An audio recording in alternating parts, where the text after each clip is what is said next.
Hello and welcome back to the channel HardReset.Info, and today we will discuss the best time to post on TikTok on Monday.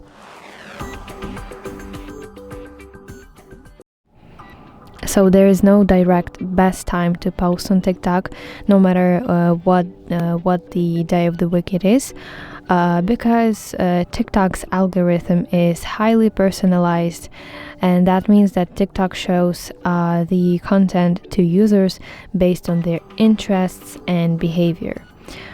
So I highly recommend you to go to your profile, and then in the top right corner of your screen you see these 3 horizontal lines. This is the menu, that's what we need.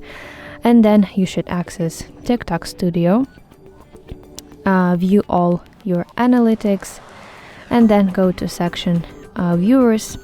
Scroll down until you see the section most active times, and this is basically the hours or day. You can adjust it. We need hours when your viewers are most active, and this is basically will be your real best time for you.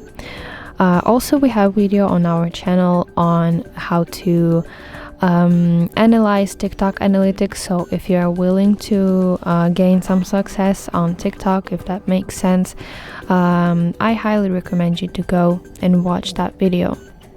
And also make sure that you have your business account to access those analytics. And also another tip for you is that you should post consistently on TikTok, so it means 3 to 5 videos per week. So that's basically it. I hope you find this video helpful, and if so, please leave a thumbs up and don't forget to subscribe to our channel. See you soon. Bye bye.